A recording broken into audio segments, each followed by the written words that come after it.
So at the end of the first part, we're thinking about base years and real GDP. What we're now going to look at in terms of inflation is around cost of living, but how there are two different ways of measuring inflation, and they mean slightly different things whenever we measure it. And this is all to do with the fact that if you have pounds, over time it's going to continuously lose part of its purchasing power or its purchasing value because the prices of goods will increase over time. So as we saw with that graph of real GDP for the UK, pound back in 1948 bought you a lot more than it does today. And therefore we have to take this into account whenever we're thinking about the economy overall. So this is known as inflation. There are lots of different ways to measure the change in the cost of living, but we're going to focus on two particular aspects and then compare what the differences are between the two of them. And what we've been sort of doing implicitly, we're thinking about GDP, the difference between nominal, which is the current prices version, and real in terms of constant prices, is doing what's known as a GDP deflator. So the GDP deflator is measuring the ratio of nominal GDP to real GDP. And that's because this is focusing on the difference between them of the prices that are changing over time. So if you kept the quantities the same, you know exactly what the change is in price. And so that gives us some information around what the cost of living is and the change of cost of living if we can isolate only that price effect. Alternatively, and what is most commonly referred to whenever we think about inflation, is Consumer Price Index, or CPI. So this is often what you'll hear in terms of news headlines. It's focusing on the prices faced by consumers. And in this particular case, the statistical agency, so whether that be the ONS or others, will undertake these three steps. So they need to collect the prices of thousands of goods and services across the economy. They then need to define a basket of those goods and services. And this basket is intended to be what the typical consumer purchases. Now in reality, there's never a typical consumer. However, this is the best estimate of what they think the typical basket of goods and services looks like on average across the economy. And more weight in this basket is given to things that people buy more of, and less weight is given to things that people buy less of. So for example, chicken is going to have a lot more weight in this basket of goods than, for example, something that would be a luxury item like caviar. And what is then done with this basket is all the prices are collected, and then those prices are weighted by how much the statistical authority thinks people buy of that particular good or service. So it will assign a much lower weight to things that are bought regularly, but it ultimately allows a single price to be calculated for this basket of goods, and then that can be tracked over time to give us an idea as to how prices are changing over time. The basket of goods is intended not to change too frequently, otherwise this wouldn't work as a system to keep track of inflation. However, it does have to change whenever people's buying habits change. And often you'll see news stories about how we're no longer buying cassettes, for example, and therefore that might have been in the measure or basket of goods for inflation back in the 1990s, but obviously that's completely outdated and therefore that isn't included anymore. So those revisions have to take place over time, but it does mean that basket of goods will change slightly over time. We can compare what a GDP deflator does compared to a price indice like the Consumer Price Index, and they do roughly produce the same result, but they don't produce exactly the same result. So each of these lines, the blue one is showing the GDP deflator for the UK over time, and the red one is showing the Consumer Price Index over time. And you can see they do track roughly in the same way, but there are gaps that open up at particular times. where they're not suggesting the same rate of inflation. So these different methods can result in different views of what the rate of inflation is in the economy. And this can be shown, instead of being in levels, this is percentage change over time. So the thick black line at the bottom is the 0% change. As you can see, the vast majority of the time we're dealing with inflation. If it were below that black line, it would be deflation, where prices are falling. So going back to the 1960s, we can see that the vast majority of the time we have inflation, prices rising. And you can see during the 1970s for the UK, these spikes in inflation, very distinct periods of rapidly rising prices. But you can see here in terms of the percentage changes, you start to see there are more distinct differences between the deflator and the consumer price index. So because these are different methods, they will produce different results, and over time they will suggest different things are happening in the economy. And the GDP deflator is actually more volatile here than the consumer price index. So it is showing more distinct spikes over time in the economy. And because there are these differences in the percentage changes, if we go back and set 1960 here equal to 100 for the United States, and then we run time forward, we can see that actually we end up on very different trajectories depending on which one of these we use to measure price changes. So because you may only have a small difference in percentage change year to year or quarter to quarter, whenever we accumulate those over time, we actually end up with very different results if you fast forward 50 or 60 years. So in this example, for the USA, the GDP deflator has obviously been lower in terms of the percentage changes, and therefore it has not reached the same height as the consumer price index, which has had, on average, therefore, a higher rate of inflation over those 50 to 60 years.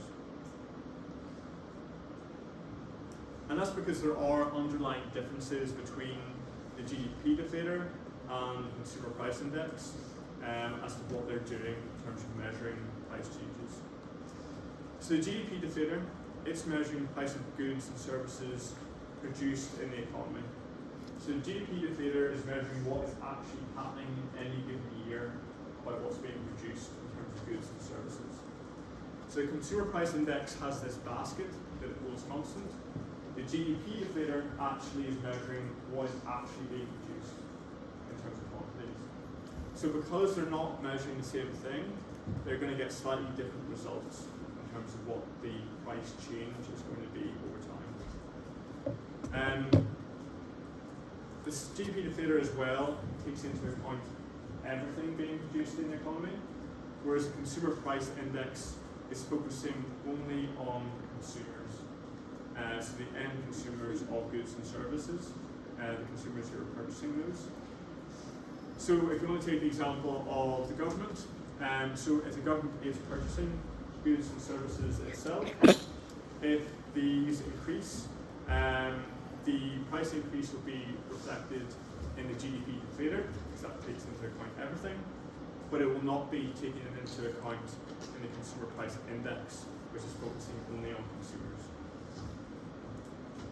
Another difference is that the GDP deflator is focusing only on goods that are produced domestically within the economy. So whenever we have changes in the price of imported goods, these are not going to be reflected in the same way in the deflator as they are in the consumer price index. The consumer price index is going to be more sensitive to imports because it's thinking about consumers and what they're purchasing, and therefore the prices that they're paying for whatever they're consuming, whatever the origin. And yes, at the bottom, in terms of the basket of goods, basket of goods is changing for the GDP deflator, but the consumer price index, it's staying the same over time. So the GDP deflator is very much focusing on what's being produced within the country in the year, and then it uses what's being produced to assign weights to those different goods for their prices whenever we're working out what the deflator is. So it's using those quantities to weight the prices, whereas the consumer price index is using the basket of goods to weight the prices instead. And therefore we get a different result between the two for price changes because those weighting processes are different. So with the consumer price index, this basket of goods is constant. That's what's referred to as Lasseter's indices. I can't really pronounce it correctly. But this has a problem of substitution bias. So I'm going to take an example. So if you imagine that the price of an apple increases much more than other fruits that people could buy, you as the consumer, seeing that the price of something has increased, may decide, actually I don't want to buy those apples anymore, I'm going to buy something else instead. So you're going to buy fewer apples and you're going to buy other substitute fruits instead. So you're going to replace the apples. However, the consumer price index is holding that basket constant over time. It doesn't know, it's not intelligent, it doesn't know that you decided to switch what you're buying and away from the more expensive apples, and it's still giving the same weight to everything as before. And this means the consumer price index tends to overstate the impact of price increases on consumers. Because it's holding that basket constant, if things go up in price, it still assumes you're buying it, but if something goes up in price, we tend to try and find an alternative in reality. But it isn't capable of doing that because it is holding this basket of goods constant over time. If you then think about the GDP deflator, it's sort of doing the reverse of that. So it's a hash index because it's not holding these constants, it's using what's actually happening to measure the quantities. And it therefore, because it's using the quantities of things actually produced in the economy, it's already taking into account this substitution effect from one good to another. But it also means the reverse problem almost exists as well, because it means the GDP deflator is measuring what's actually happening, it's measuring our actual behavior. But if we're being intelligent and substituting for lower price goods or services, the GDP deflator isn't actually picking up the true increase in prices because the basket effectively is always changing depending on our behavior. So it isn't actually reflecting the full increase in prices from year to year. It's only reflecting the sort of purchases that we are making or the production that's being made in the economy, prices of that from year to year. So each of them has a slight aspect they're not fully taking into account, and because of that, they ultimately come to slightly different conclusions about what price increases are year to year.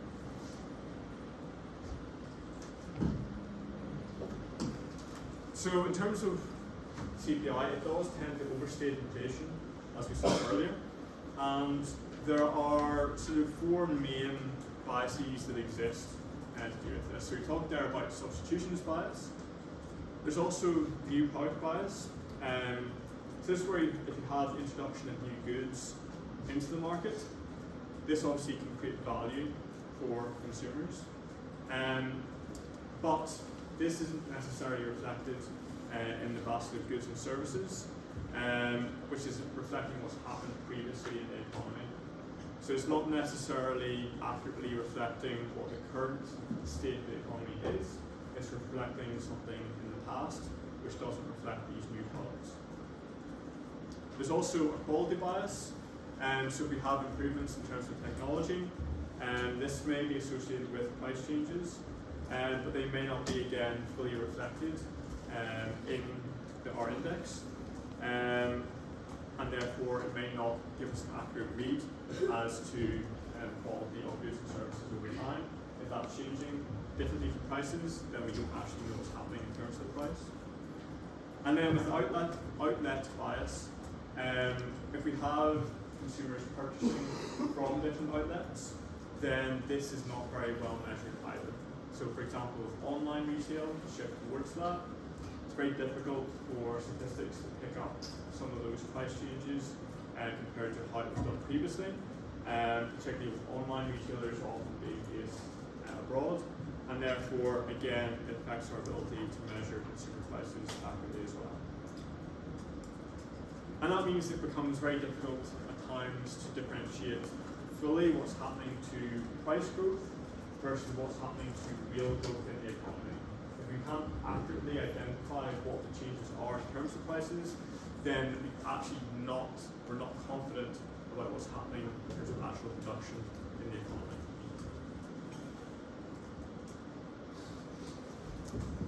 So in terms of what we've sort of covered with those aspects so far, we thought about in terms of comparing living standards across countries. Previously we talked about purchasing power parity in terms of currencies. We're now talking about price differences within the country as well. And therefore we have to try and deflate GDP over time. And therefore we work on real GDP. Also GDP is about a specific country, the agents that act within its borders. And that's not about whether or not they're nationals or residents of the country.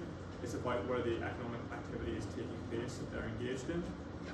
So we have to be aware that not all GDP is income for residents, but for some countries, national income will exceed national output because it's earning income from elsewhere as well.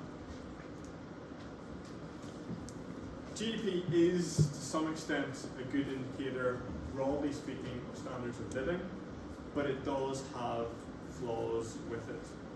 So we saw in last week's lecture that we can have countries that have quite similar GDP per capita, but if you look at other indicators of welfare, they get very different results overall.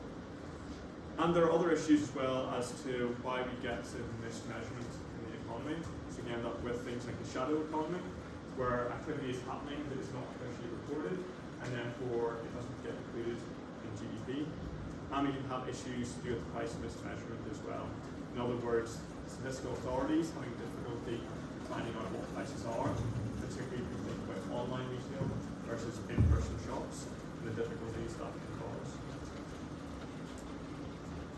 But there are other sort of limitations to GDP that cause problems about whether or not we include them or exclude them. So one of them is around, for example, housekeeping.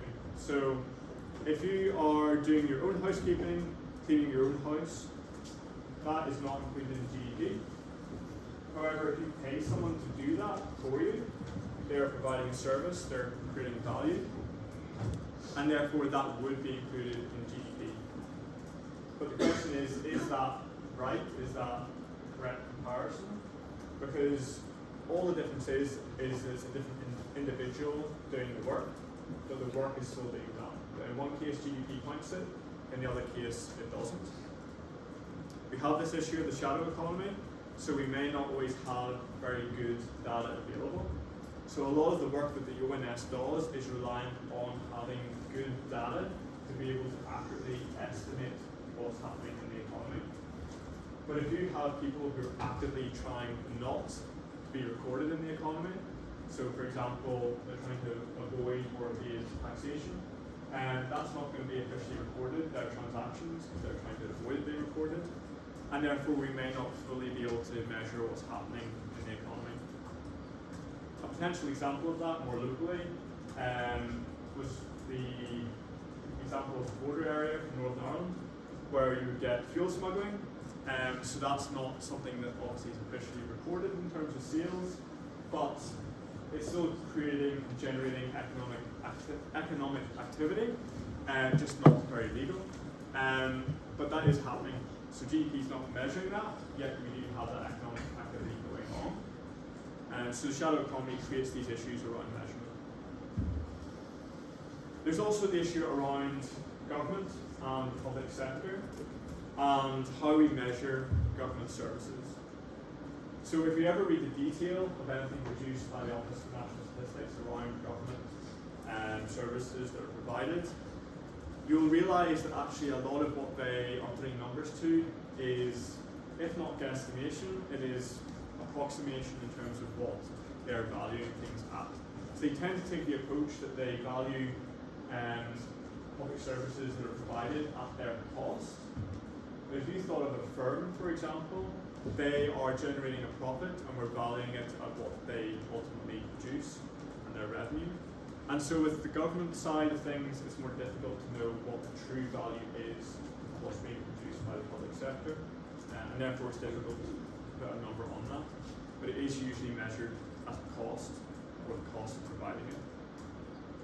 That has a particular difficulty. If you want to take another example from Northern Ireland, we have the highest level of expenditure on health within the UK, yet also we have some of the worst outcomes in terms of health in the UK. So we're spending a lot of money, but we're getting worse outcomes, and that's difficult then to compare against other parts of the UK, because they're spending less but getting more for it. If we simply put in our cost, it looks as if we are generating a lot from that, but actually the outcomes are much poorer, and therefore cost may not be the best measure across different areas or countries. The quality of existing goods is another issue, particularly. So obviously technology today has advanced compared to 20 years ago, and therefore the price today is something you could have a mobile phone that costs the same as it did 20 years ago, but it would be infinitely more powerful and therefore much higher quality good. But that isn't necessarily reflected in these price changes as well. And there is the question of how do we measure free digital services? So if you have something like social media that you're not paying for, how do we measure that in the economy? Because that is generating economic activity in some sense, but where does that fit? How do we measure that? It's something that's very difficult, and there isn't yet a full answer as to how these should be included in GDP. And there is the main potential problem with GDP, and this is where most of the criticism of GDP originates from, is that it is not a good measure of welfare. And that's not just about us, our individual welfare, it's also about the environmental aspect of the world we live in. So GDP doesn't take into account environmental degradation, but actually expenditure to try and fix problems from pollution would be included in GDP, which is not what you really want if you want to try and prioritise sustainability. You'd rather some kind of measure that took into account what the environmental value is rather than trying to fix problems that are being created. GDP also doesn't tell us much about the income distribution within a country. Basically, it's trying to measure the overall level of activity, but it's not actually going to tell us much about who is receiving that income, for example. So it doesn't tell us much about inequality either. And GDP doesn't tell us much about life expectancy or other health aspects. So you can have two countries with very similar GDPs, very similar GDP per capita, but one may have substantially lower life expectancy because of differences in health outcomes. Or you may have, for example, two countries where one is having to spend a lot more on healthcare simply to try and get the same level of life expectancy. That will be counted in GDP, but yet isn't telling you much about the well-being of individuals overall.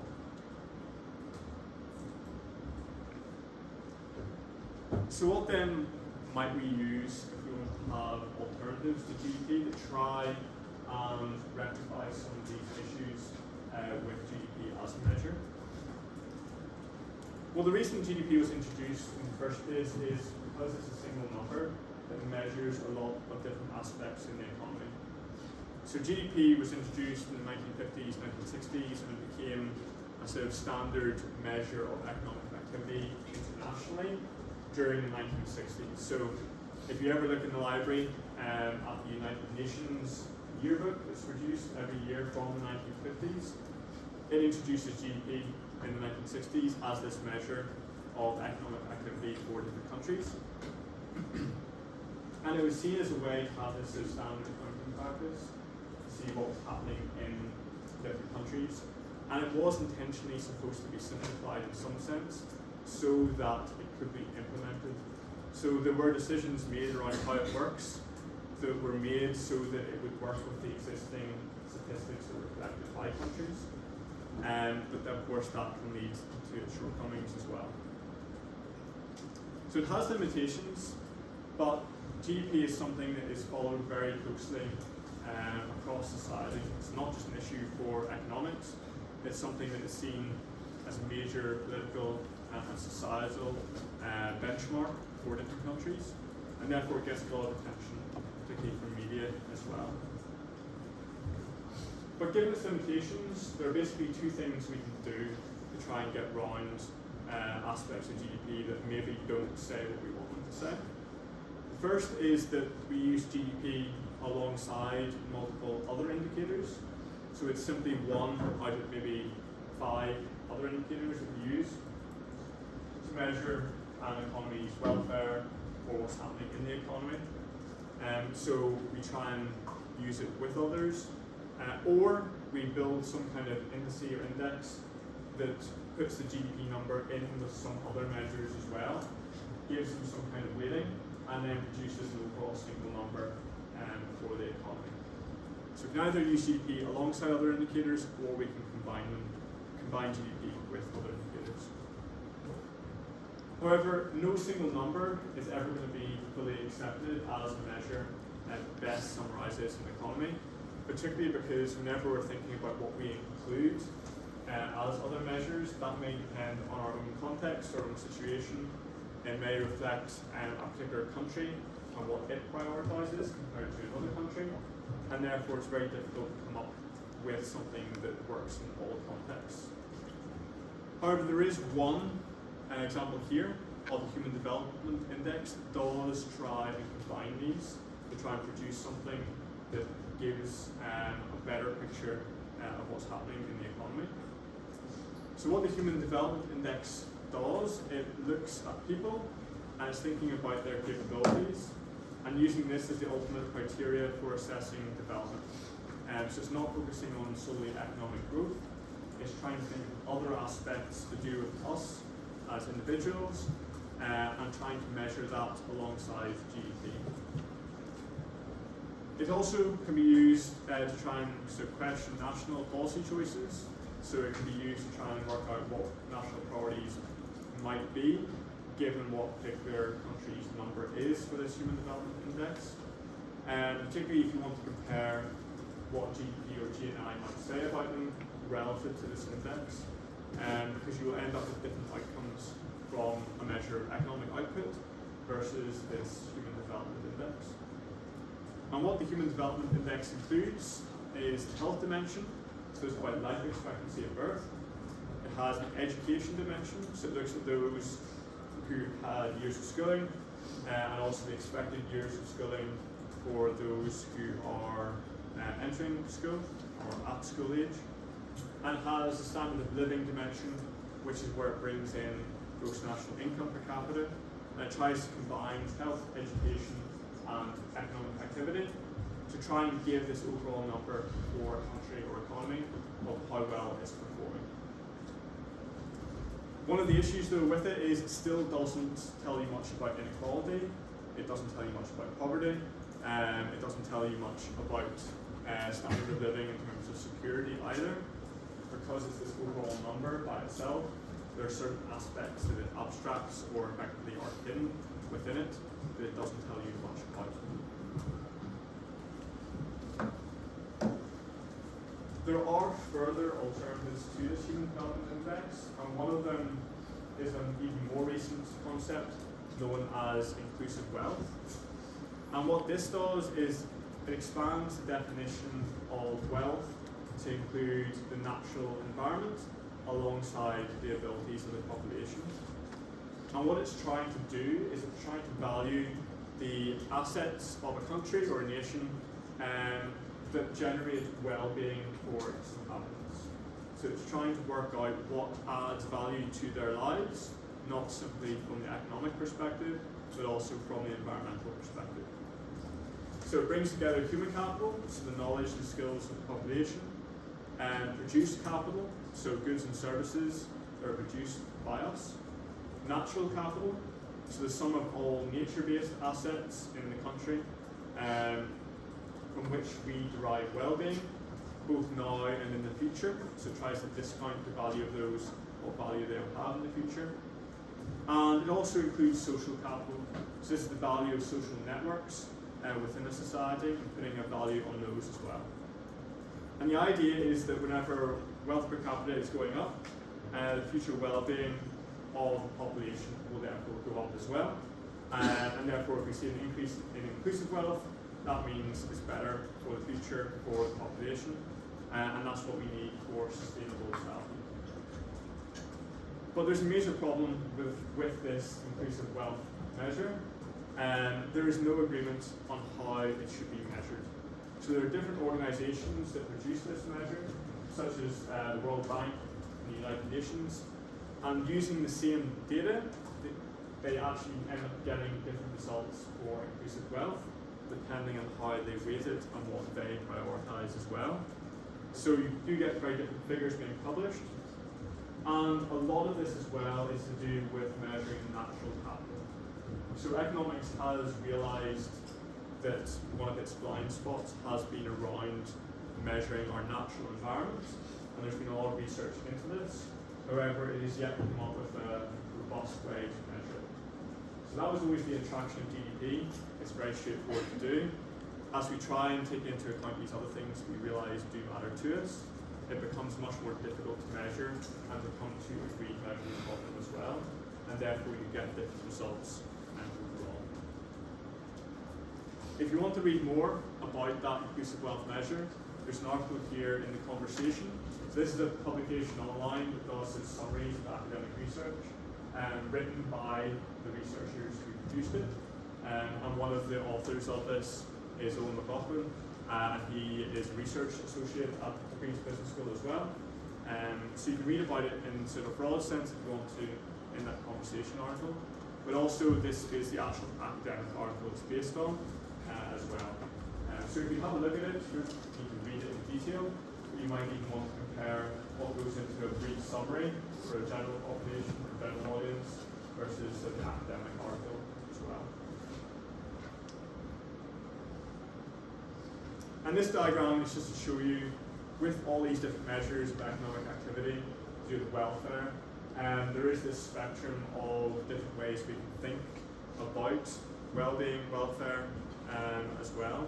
So if you start off from the left-hand side, you have typical GDP, obviously of the old-fashioned sense, and as you work around, there are these different variations and different changes made to these measures that ultimately lead to what is hoped to be a better measure of well-being. But as you do that, they become much more complex as well, and therefore assumptions have to be made, and you can get different conclusions from them. And this article linked at the bottom gives you a little bit of a description of these different measures and what the issues can be with using them as well. And the final part to this lecture is employment and unemployment. A lot of the measures we've been focusing on is about total economic activity in the economy. Well, this is more about the individuals within the economy. So we obviously know that employment is about people who have a job, and unemployment is about those who do not have a job but are looking for one. And that's where they have to be active in that sense. So economically inactive are those who are unemployed but not looking for a job. Those who are unemployed are those who don't have a job but are actively looking for one. Our labour force is the sum of those who are in employment and unemployed. And then our unemployment rate is the relative ratio of those who are unemployed to the total labour force. And that's something that governments particularly care about, is obviously the level of unemployment, because that tells them something about the health of the economy. And even from their own selfish perspective, high unemployment is generally associated with some kind of discontent with the government, and therefore they would care about trying to get more people into work.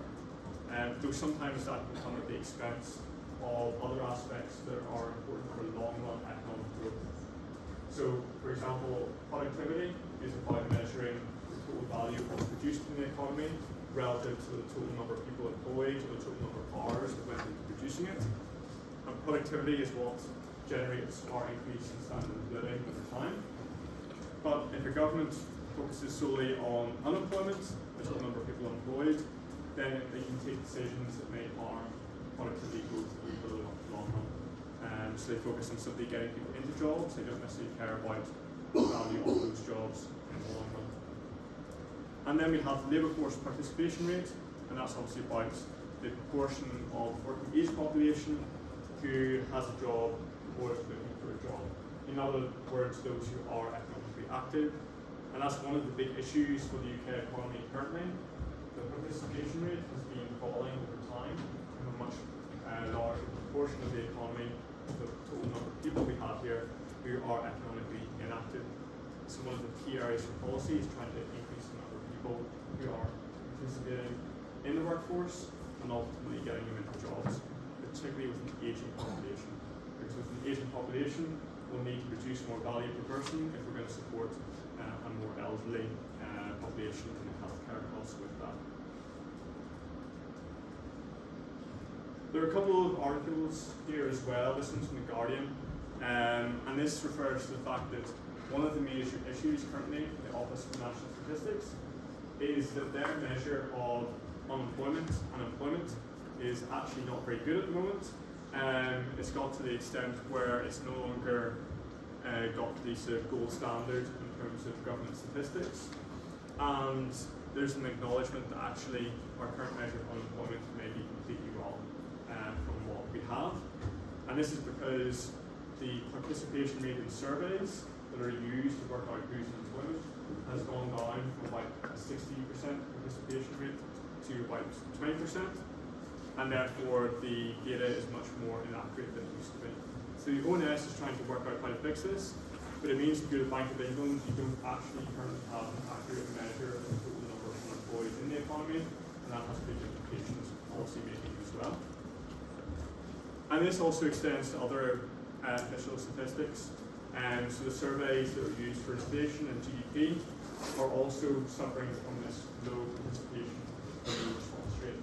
And again, it means we have more uncertainty around what the rate of inflation is, what the GDP growth rate is, and therefore, again, policymakers without good data, it's very difficult to make the best quality decisions overall as well. So that brings me to the end of topic 2. The very final thing I want to mention before you go is that for next week, I've uploaded the tutorial exercise to Canvas. It's in the tutorial discussions. It is also under the module resources as well. And so there are a number of questions there for you to answer for next Thursday's tutorials. In the tutorials, we'll go through the answers, but the best thing you can do is to test them first.